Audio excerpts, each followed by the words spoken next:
ശ്രീരാമൻ ഇസ്ലാമിക വീക്ഷണത്തിൽ ദേശീയ സെമിനാറിൽ ശ്രദ്ധ നേടി അഹമ്മദിയ ജമാഅത്തിന്റെ പ്രബന്ധം.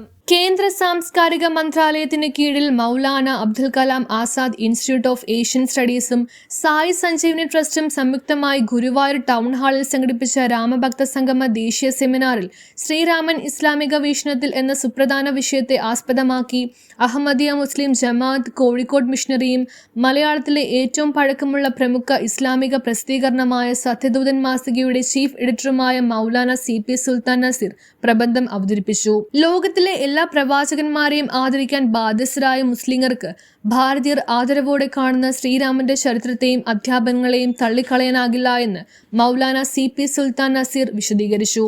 നീതി, സത്യസന്ധത, മാതാപിതാക്കളോടുള്ള അനുസരണ, ഏകദൈവ വിശ്വാസം എന്നിവ ഉയർത്തിപ്പിടിച്ച ഉത്തമ പുരുഷനായിരുന്നു ശ്രീരാമൻ. ഭാരതീയ സംസ്കൃതിയിൽ ത്യാഗത്തിന്റെയും ധർമ്മത്തിന്റെയും പ്രതീകമായ ശ്രീരാമനെ ഇസ്ലാമിക ദർശനങ്ങളുടെ വെളിച്ചത്തിൽ വിലയിരുത്തുന്നതായിരുന്നു അദ്ദേഹത്തിന്റെ അവതരണം. പ്രവാചകന്മാരും പുണ്യപുരുഷന്മാരും ലോകത്തിലെ എല്ലാ ജനവിഭാഗങ്ങളിലേക്കും നിയോഗിക്കപ്പെട്ടിട്ടുണ്ടെന്ന ഖുറാനിക അധ്യാപനങ്ങൾക്ക് അടിവരയിടുന്നതായിരുന്നു അദ്ദേഹത്തിന്റെ വാക്കുകൾ. വിവിധ മതവിഭാഗങ്ങൾക്കിടയിൽ പരസ്പര ധാരണയും സൗഹൃദവും വളർത്തുകയെന്ന ലക്ഷ്യത്തോടെയാണ് പ്രബന്ധം തയ്യാറാക്കിയത്. മാനവികതയും സമാധാനം ഉയർത്തിപ്പിടിക്കുന്നതിൽ ഇത്തരം സംവാദങ്ങൾക്കുള്ള പങ്കിനെ സെമിനാറിൽ പങ്കെടുത്ത കാണികൾ പ്രശംസിച്ചു. രാമഭക്ത സംഗമ വേദിക്ക് മുന്നിൽ മുസ്ലിം സഹോദരന്മാർക്ക് നമസ്കരിക്കാൻ സൗകര്യമൊരുക്കി സംഘാടകർ മാതൃകയായി.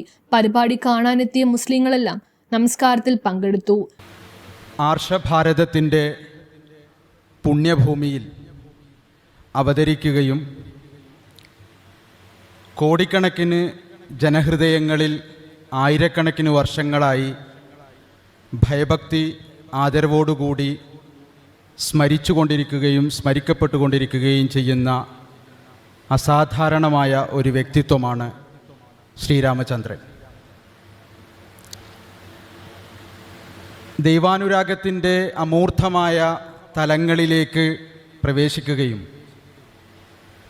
മനുഷ്യ സൃഷ്ടിപ്പിൻ്റെ ലക്ഷ്യം കണ്ടെത്തുകയും ദൈവിക ഗുണങ്ങൾ സ്വായത്തമാക്കുകയും അത് പ്രതിഫലിപ്പിക്കുകയും ചെയ്യുന്ന ഇത്തരത്തിലുള്ള ദിവ്യ പുരുഷന്മാരുടെ ആഗമനം ലോകത്ത് വളരെ അപൂർവമായിട്ടാണ് സംഭവിക്കാറുള്ളത്.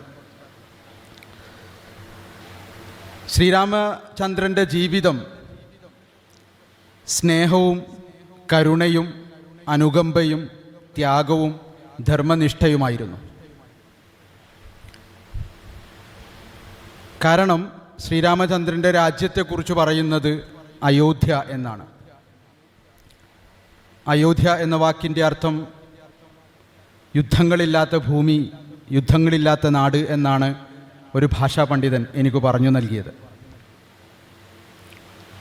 2000 വർഷങ്ങൾക്ക് മുമ്പ് യേശു ഈ ഭൂമിയിൽ വന്നപ്പോൾ അദ്ദേഹം തൻ്റെ നിയോഗലക്ഷ്യം ജനങ്ങളോട് പറഞ്ഞപ്പോൾ അന്നത്തെ പണ്ഡിതന്മാരും യഹൂദരും യേശുവിനോട് ചോദിച്ചു, നീ യഹൂദർക്ക് വാഗ്ദാനം ചെയ്യപ്പെട്ട രാജാവാണ് എങ്കിൽ നിൻ്റെ കിരീടം എവിടെ? നിൻ്റെ ചെങ്കോലെവിടെ? നിൻ്റെ ഭരണം എവിടെ?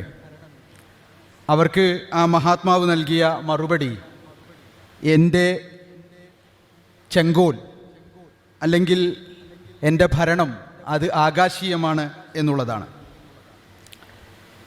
അല്ലെങ്കിൽ എൻ്റെ ഭരണം എന്ന് പറയുന്നത് ദൈവീകമാണ് എന്നാണ് അദ്ദേഹം അതിന് നൽകിയ മറുപടി.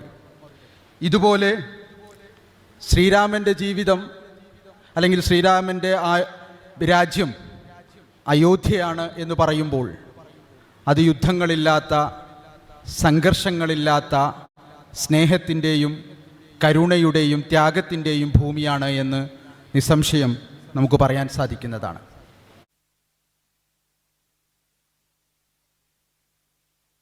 News bureau, Kochi.